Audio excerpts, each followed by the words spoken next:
Et si tu perdais tout ce soir? Et si ce que tu tenais pour acquis, ce regard, cette main, cette maison, ce souffle, s'éteignait sans prévenir? Que te resterait-il, sinon toi, face à l'indicible silence? Le stoïcisme ne te demande pas d'avoir peur, il ne t'invite pas au pessimisme, il t'invite à regarder la perte en face. Non pour te tourmenter, mais pour t'éveiller. Il est des vérités qu'on préfère ignorer. Elles rôdent, comme des ombres discrètes au coin de l'esprit. On les repousse du revers de la pensée, avec une foi aveugle dans demain, dans la continuité, dans la préservation de ce que l'on aime. Mais la vie est faite de fin, et chaque chose que tu possèdes, chaque être que tu chéris, est un prêt temporaire. Tu ne le possèdes pas, tu le tiens pour un temps dans tes mains ouvertes, et cette vérité, si elle ne t'écrase pas, peut te libérer.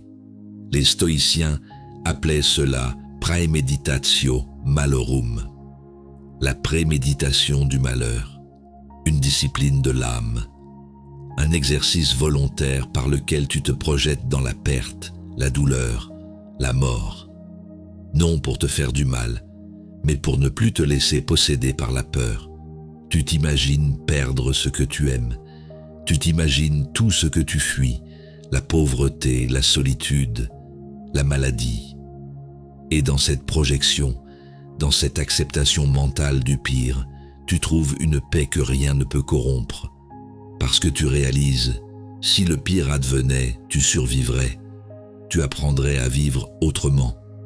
Et surtout, tu aurais goûté plus intensément au présent. Sénèque écrivait, « Ce que tu crains de perdre n'est déjà plus à toi. Prépare-toi à tout perdre pour mieux aimer ce que tu as. » À rebours du monde moderne qui nous apprend à fuir, à ignorer, à anesthésier, les stoïciens t'invitent à regarder droit dans l'œil ce que tu refuses d'imaginer. Car ce n'est que dans la confrontation avec la finitude que tu apprends à aimer, vraiment aimer, chaque matin avant d'ouvrir tes mails, avant d'avaler ton café ou de scroller sans fin, tu peux t'asseoir, fermer les yeux et t'imaginer que cette journée est ta dernière. T'imaginer que ce corps que tu habites te quittera ce soir. T'imaginer que cette voix aimée se taira à jamais demain.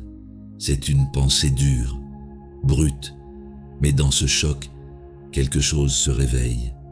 Un respect profond pour l'instant présent, une gratitude non forcée mais réelle, et une sagesse que même les tempêtes n'effraient plus. On croit souvent que penser à la mort, à la perte, c'est sombrer. Mais c'est tout l'inverse. C'est refuser l'illusion, c'est reprendre le contrôle, non pas sur ce qui arrive, mais sur la manière dont on y répond.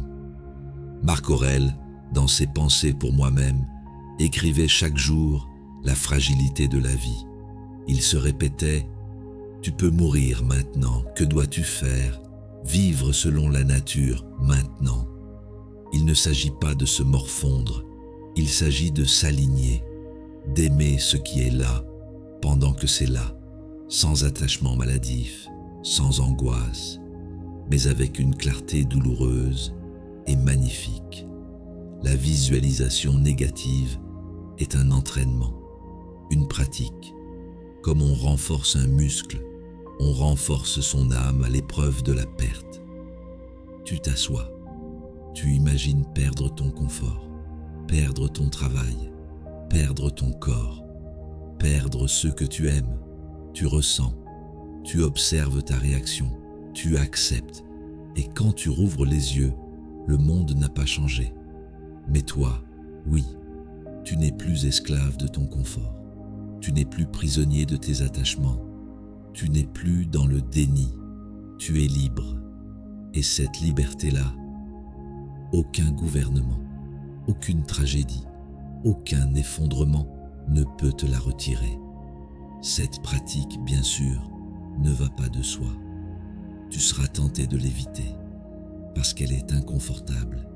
Elle met en lumière la vérité que tout en toi veut ignorer. d'assurer. Mais c'est là qu'est ta puissance, car ce que tu acceptes ne t'écrase plus.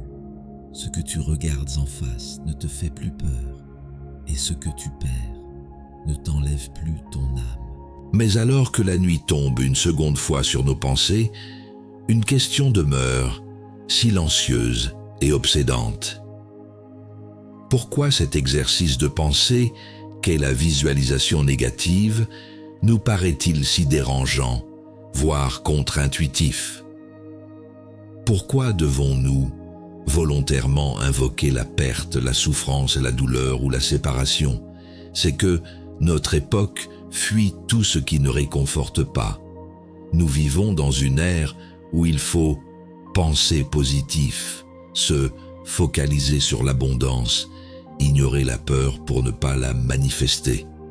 Une époque qui a troqué la profondeur contre l'affirmation, le doute contre les mantras. Et c'est précisément dans ce contexte que la pensée stoïcienne nous apparaît comme une rupture violente mais nécessaire. Elle ne nous dit pas de fuir la douleur, mais de l'apprivoiser. Elle ne nous promet pas que tout ira bien. Elle nous enseigne comment tenir debout quand tout ira mal. La visualisation négative n'est pas un appel au pessimisme, c'est un entraînement du cœur. Car le cœur humain, laissé à lui-même, se ramollit. Il prend tout pour acquis. Il croit que demain sera identique à aujourd'hui. Il s'imagine que ses proches seront toujours là, que son corps fonctionnera toujours, que ses libertés, ses routines, ses plaisirs sont des droits éternels. Il vit dans l'illusion de la continuité. Et c'est précisément cette illusion qui fait naître en nous la panique lorsque quelque chose se brise. Ce que le stoïcien pratique avec la visualisation négative, c'est une mise à jour constante de son rapport au réel. Il regarde le monde en face, sans le déformer. Il ne détourne pas le regard de la finitude des choses. Il l'accueille, il médite sur elle, il l'habite même. Et en cela, il s'endurcit, mais sans devenir insensible. Il devient fort, mais pas froid. Il devient lucide, mais pas sec. La vraie liberté naît dans cette tension. Contempler sans flancher ce que l'on pourrait perdre, non pour sombrer dans l'angoisse, mais pour fortifier notre capacité à aimer sans attachement. Car oui, la visualisation négative n'est pas un exercice de détachement au sens froid du terme. Elle est, paradoxalement, un acte d'amour. Aimer quelqu'un en sachant qu'il peut disparaître à tout moment, c'est l'aimer pleinement. Aimer sa santé en sachant qu'elle peut s'effondrer, c'est en prendre soin avec une attention sacrée. Aimer la vie en se rappelant qu'elle est fragile, c'est refuser de la gaspiller. Et dans cette conscience renouvelée, quelque chose s'ouvre, une sorte de clarté, une lumière non pas aveuglante comme les promesses illusoires du développement personnel moderne, mais douce, profonde, silencieuse. C'est la lumière de l'acceptation, celle qui ne nie rien, celle qui ne promet rien, celle qui est simplement là, comme un feu qui réchauffe dans la tempête. L'homme qui médite chaque matin sur ce qu'il pourrait perdre n'est pas plus malheureux, il est plus vivant. Il regarde chaque moment non plus comme un dû, mais comme un don. Il ne se croit pas invincible, il ne cherche plus à tout contrôler, et c'est précisément dans cette reddition volontaire que s'ouvre un espace intérieur infini. Le stoïcien ne veut pas triompher du monde, il veut tenir debout dans sa vérité. Il veut être un roc non pour écraser les vagues, mais pour ne pas être emporté. Et peut-être que c'est cela que nous fuyons tous au fond, cette vérité nue de notre vulnérabilité. La visualisation négative est une voie de réconciliation avec cette vulnérabilité. Elle ne la nie pas, elle l'embrasse. Elle nous rappelle que tout ce que nous avons peut être repris. Et c'est précisément cela qui le rend précieux. Cette fragilité donne au présent sa densité. Cette incertitude donne à l'amour sa profondeur. Alors, chaque jour, sans peur, nous pouvons fermer les yeux, imaginer que notre maison n'est plus là, que nos jambes ne nous portent plus, que ceux que nous aimons sont partis. Et dans ce vide, sentir battre quelque chose de plus vaste que la peur, une gratitude violente, une tendresse lucide, une force silencieuse. Nous ne pratiquons pas la tristesse, nous pratiquons l'éveil. Et c'est ainsi que nous apprenons à vivre. L'éveil, justement, ne ressemble pas à ce que l'on croit. Il ne vient pas comme un éclair mystique, ni comme une révélation soudaine. L'éveil, dans la tradition stoïcienne, est progressif, humble, rugueux. Il ne nous propulse pas vers les cieux, il nous enracine dans la terre, il ne nous éloigne pas du monde, il nous y engage plus profondément, mais autrement. L'éveil n'est pas un orgasme spirituel, c'est un regard qui ne baisse plus les yeux. Il est ce moment où l'on cesse de chercher ailleurs ce que l'on peut transformer ici. Ce moment où, face à l'injustice, à la douleur, à l'effondrement du monde extérieur, on ne dit plus « pourquoi moi ?» mais « pourquoi pas moi ?» Ce moment où l'on comprend que la paix ne viendra jamais d'un monde pacifié, mais d'un cœur préparé. Le stoïcien, à travers ses disciplines, n'attend pas que la vie soit juste pour être droit. Il ne réclame pas des circonstances idéales pour rester bon. Il ne se lamente pas d'être né à une époque difficile, dans un corps fragile, au milieu d'un monde corrompu. Il regarde tout cela et se dit « Voilà mon champ d'exercice, voilà mon arène, voilà la matière brute que je vais polir, avec patience, avec courage, avec silence. » Cette manière d'exister est l'une des plus radicales qui soit, car elle ne dépend de rien, elle ne réclame aucun décor, aucune validation, aucun témoin. Elle se vit dans l'ombre, dans les couloirs du quotidien, dans le détail des choses, dans la manière dont on se lève le matin, dont on regarde un inconnu, dont on affronte une fatigue, une insulte, un contretemps. C'est dans le grain du réel que l'on reconnaît un être éveillé. Pas dans ses discours, pas dans son compte en banque, pas dans sa réputation, mais dans sa capacité à répondre au chaos sans devenir chaos lui-même, car le monde est chaos, et le sera toujours. Le stoïcisme ne cherche pas à le nier. Il ne vend pas de rêve de perfection. Il ne promet pas d'éradiquer la souffrance. Il ne dit pas que tout ira bien. Il dit que, quoi qu'il arrive, tu peux choisir comment y répondre. Et ce choix, personne ne peut te le voler. C'est là que réside la dignité ultime de l'homme. Non dans ce qu'il possède, non dans ce qu'il accomplit, mais dans ce qu'il choisit de devenir face à l'inévitable. Tu peux tout perdre, ton corps, ton argent, ta maison, ton nom. Mais ce que tu fais de ces pertes, ce que tu décides de préserver dans le fracas, cela t'appartient entièrement, absolument. Le stoïcien vit dans ce sanctuaire intérieur. Il l'entretient comme on entretient un feu dans l'hiver. Chaque matin, il se rappelle que tout peut s'effondrer, et chaque matin, il décide de ne pas s'effondrer avec. Ce n'est pas du fatalisme, c'est de la noblesse. Le stoïcien ne se résigne pas. Il se prépare, il se forge, il se tient prêt à affronter la vie dans ce qu'elle a de plus rugueux, de plus injuste, de plus déconcertant. Il ne compte pas sur la clémence du destin. Il compte sur la solidité de sa colonne vertébrale. Et c'est cette posture ancrée, grave, sans plainte, qui devient une lumière dans la nuit pour les autres. Car oui, même si le stoïcien n'attend pas de reconnaissance, sa manière d'être éclaire. Elle inspire sans discours, elle bouscule sans violence, elle réveille sans élever la voix. Un homme debout dans un monde qui rampe est une provocation silencieuse.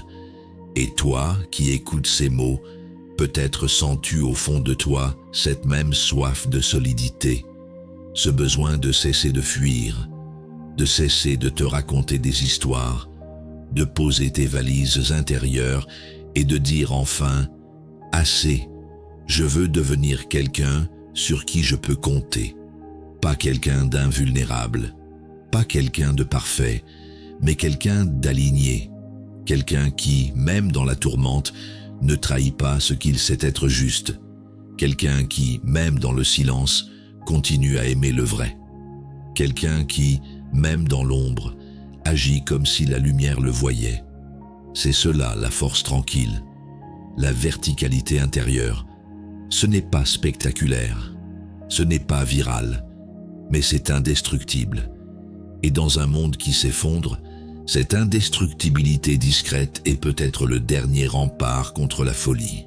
Mais cette indestructibilité n'est pas un don, elle n'est pas tombée du ciel, elle n'est pas réservée à une élite, elle s'apprend, elle se cultive, elle s'arrache jour après jour aux réflexes anciens, aux séductions faciles, aux illusions de puissance. Car devenir stoïque dans un monde chaotique, ce n'est pas seulement résister au tumulte extérieur, c'est surtout ne plus pactiser avec le tumulte intérieur. Le tumulte intérieur, voilà notre véritable champ de bataille. Ce n'est pas la guerre au dehors qui nous fait tomber, mais les failles au dedans. Ce sont les peurs mal reconnues, les colères jamais pacifiées, les désirs devenus tyrans. Ce sont les voix anciennes qui murmurent « Tu n'es pas assez, tu ne peux pas, tu devrais avoir honte ». Ce sont ces prisons invisibles que nous appelons personnalité ou tempérament, mais qui ne sont souvent que des blessures non visitées. Le stoïcien, lui, ne nie pas ces ténèbres. Il y descend, il ne se contente pas d'ériger une façade solide, il creuse, il désarme, il se désencombre, il préfère une vérité inconfortable à une paix mensongère, car il sait que ce qu'il n'affronte pas le dirigera, ce qu'il refoule le dominera, ce qu'il évite décidera à sa place. C'est pourquoi il choisit de ne plus fuir. Il ne fuit plus dans l'activisme, dans le bruit, dans la consommation. Il ne fuit plus dans la distraction permanente. Il s'assoit, il regarde, il se laisse traverser, et dans ce silence nu, il redevient libre. Non pas libre de faire ce qu'il veut, mais libre de vouloir ce qui est juste. Libre de ne plus être un pantin tiré par des fils invisibles. Libre de poser un acte en conscience, même quand tout l'y pousse autrement. Cette liberté intérieure est le fruit d'une discipline quotidienne, invisible, parfois austère, mais toujours féconde. Le stoïcien commence sa journée par un rappel. Je vais croiser des hommes ignorants, violents, arrogants. Mais leur ignorance ne sera pas mon excuse pour être médiocre. Leur violence ne sera pas mon autorisation pour devenir dur. Leur vanité ne sera pas mon modèle. Et le soir, il la termine par un examen. Ai-je été l'homme que je voulais être aujourd'hui? Ou ai-je laissé mon humeur gouverner mes gestes? Ou ai-je été esclave de mon désir, de ma peur, de mon orgueil? Qu'ai-je cultivé et qu'ai-je négligé? Ce n'est pas de la culpabilité, c'est de l'honnêteté, c'est l'entretien d'une âme. Le stoïcien se sait fragile, mais il ne s'y complaît pas, il en fait une matière de travail. Il sait que tout ce qui en lui n'est pas gouverné par la raison sera tôt ou tard gouverné par la panique, la colère ou le besoin d'approbation. Alors, il affine son regard, il polit sa volonté, il simplifie sa vie, il cherche à être libre même dans les choses simples. Un repas, une parole, un silence. Et cette simplicité devient sa force, car dans le chaos, ce sont les âmes simples qui tiennent. Les âmes trop complexes se déchirent, Les âmes trop décorées se brisent, mais les âmes sobres résistent. Elles n'ont pas besoin de 1000 choses pour continuer. Elles ne réclament pas que la vie s'aligne à leurs caprices. Elles avancent, même dans l'obscurité, même quand le sol tremble. Elles marchent avec peu, mais avec certitude. Être stoïque, ce n'est pas se couper des émotions. C'est cesser d'en être l'esclave. C'est pleurer sans se noyer. C'est souffrir sans maudire. C'est aimer sans s'attacher à ce qui ne peut rester. C'est vivre intensément, mais lucidement. Et c'est cette lucidité, encore, qui devient rare aujourd'hui. Le monde moderne est saturé de bruit, d'images, de sollicitations. Il promet sans arrêt. Il pousse à réagir, à consommer, à courir. Il vend des identités toutes faites, des avenirs prémâchés. Il pousse à s'indigner sans comprendre, à vouloir sans discerner, à juger sans écouter. Il transforme les âmes en marchands, en clients des clients. Mais le stoïcien, lui, ne cède pas à cette hystérie collective. Il ralentit. Il observe. Il choisit ce à quoi il donne son attention. Il ne s'indigne pas de tout, car il sait que s'indigner de tout, c'est n'avoir plus d'indignation profonde. Il ne se disperse pas, car il sait que se disperser, c'est s'affaiblir. Il reste dans sa voie, même si elle est étroite, même si elle est solitaire. Il ne cherche pas à convaincre, il incarne. Il ne s'exhibe pas, il rayonne.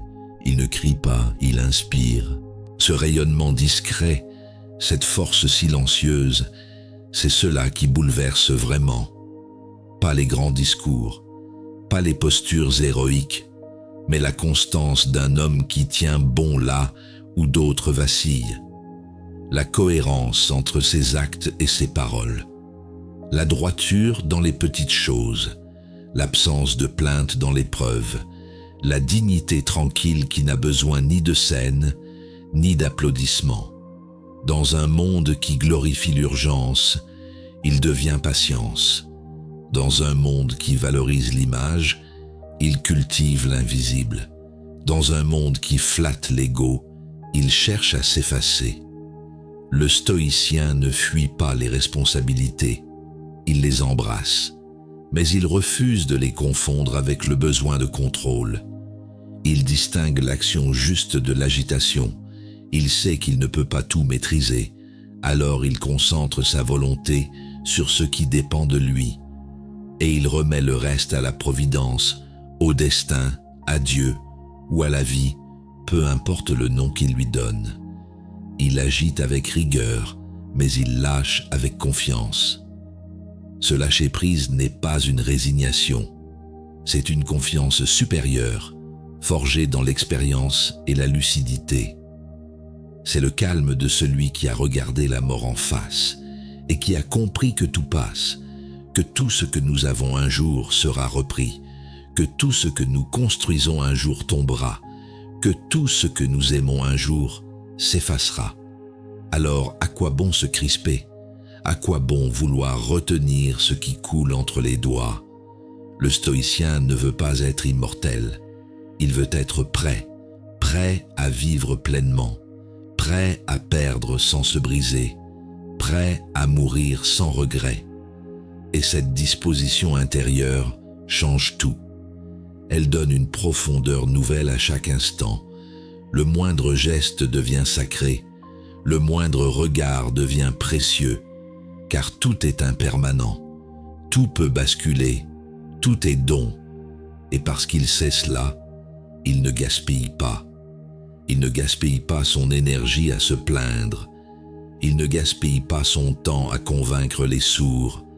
Il ne gaspille pas son âme dans des combats absurdes. Il vit avec une économie d'efforts, une pureté d'intention, une simplicité d'être. Il ne cherche pas à avoir plus mais à être mieux. Il ne veut pas dominer mais se maîtriser. Il ne veut pas briller mais éclairer. Et il sait que pour éclairer, il faut d'abord brûler. Il faut laisser le feu de la conscience traverser les couches d'illusion. Il faut laisser la vérité, aussi rude soit-elle, dissoudre les masques. Il faut mourir à ce que l'on croyait être, pour renaître à ce que l'on est vraiment. Le stoïcien n'est pas un homme parfait.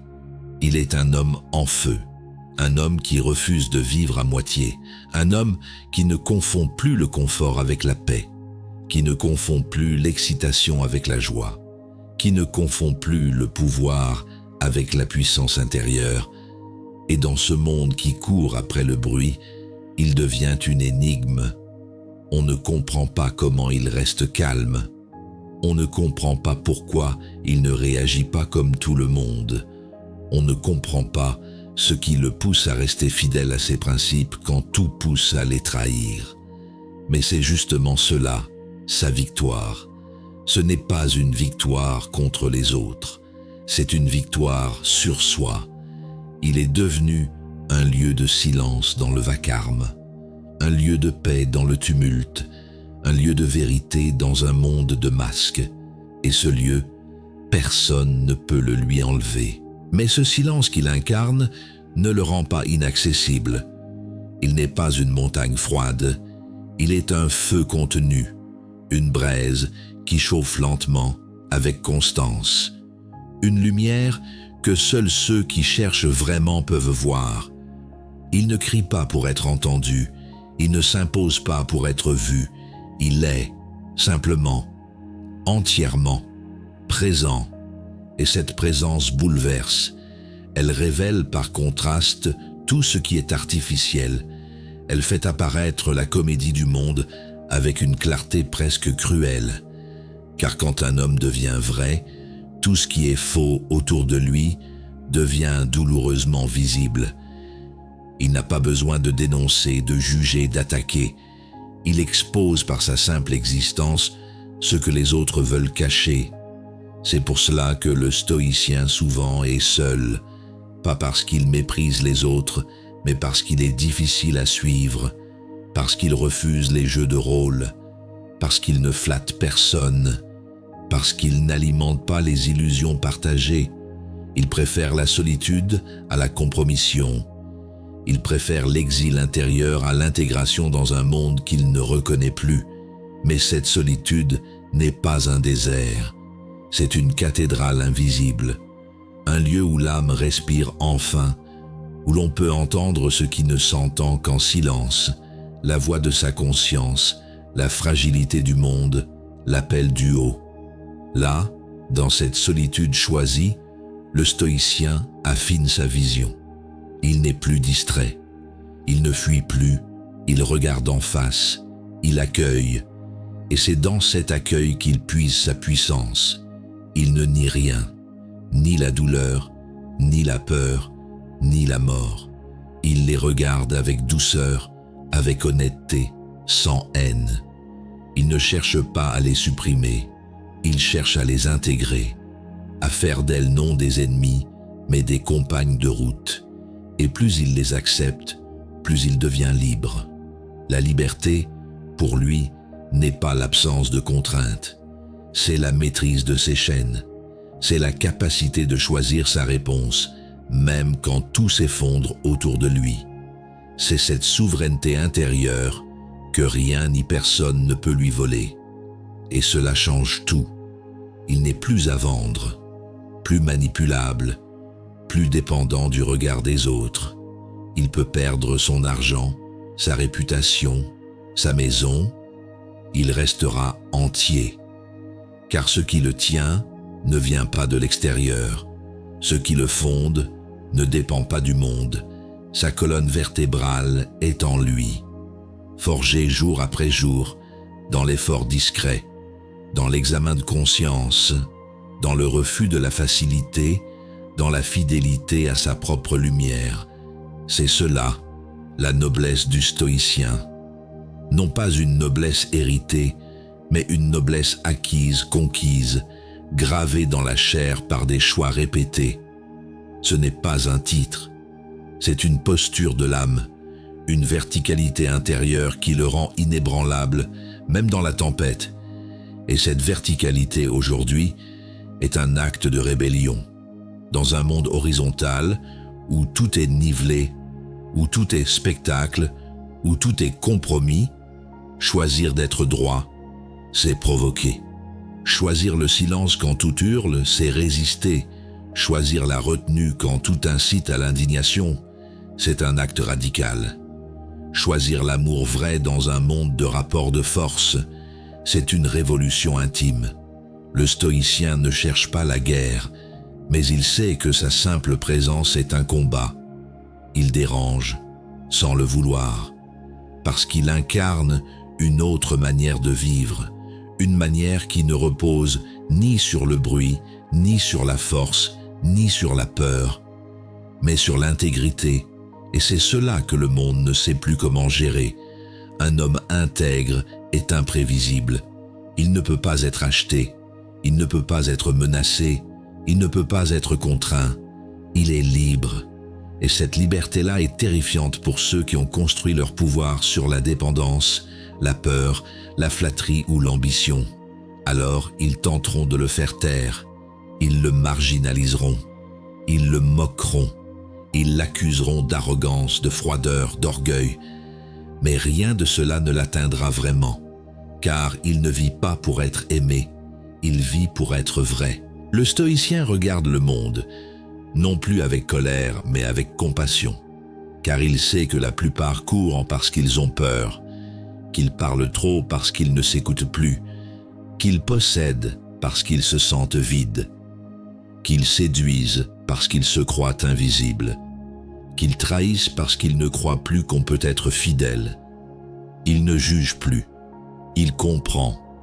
Il voit l'enfant blessé derrière le masque. Il voit la peur maquillée en arrogance. Il voit la confusion derrière les certitudes hurlées, et face à cela, il choisit de rester solide, pas pour dominer, mais pour être un repère, une lumière fixe dans une mer agitée, un phare silencieux pour ceux qui cherchent encore la terre. Il sait qu'il ne changera pas le monde entier. Ce n'est pas son but. Il sait que sa victoire est discrète, invisible même. Elle ne se mesure pas en likes, en abonnés, en chiffres. Elle se mesure en fidélité à soi-même, en lucidité, en paix intérieure, en capacité de traverser la vie sans se trahir. C'est cela, son royaume. Non pas une gloire visible, mais une souveraineté intérieure. Il ne cherche pas à gagner, il cherche à rester, à tenir, à persister dans l'être. Là où les autres vacillent, changent de masque, de discours, d'alliance, il reste lui-même, et cela suffit, car ce n'est pas dans la quantité que réside la force, c'est dans la cohérence. Une cohérence entre ce qu'il pense, ce qu'il dit, ce qu'il fait, ce qu'il est. C'est rare, c'est exigeant, mais c'est la seule voie qu'il reconnaît comme vraie. Alors il continue, un jour après l'autre, un silence après l'autre, une épreuve après l'autre. Il n'attend pas d'être reconnu, il ne quémande pas l'amour du monde. Il ne cherche pas à convaincre, il avance, avec lenteur, avec gravité, avec beauté. Car la vraie beauté, ce n'est pas l'éclat, c'est la profondeur, c'est ce qui résiste au temps, ce qui ne se fane pas, ce qui reste même quand tout s'effondre. Et au fond, c'est cela que le stoïcien poursuit. Non pas une vie facile, mais une vie qui vaut, une vie qui a du poids, une vie qui laisse une empreinte invisible mais réelle dans l'âme de ceux qui l'ont croisé. Il sait qu'un mot juste peut sauver un homme, qu'un regard droit peut réveiller une conscience, qu'un exemple silencieux peut changer une génération entière. Alors il ne parle pas pour parler, il parle pour transmettre. Il vit comme on prie, avec intensité, avec respect, avec feu, et quand viendra son heure, il ne fuira pas. Il accueillera la mort comme il a accueilli la vie, sans bruit, sans peur, avec reconnaissance, car il aura vécu, non pas à la surface, mais en profondeur, et cela suffit amplement.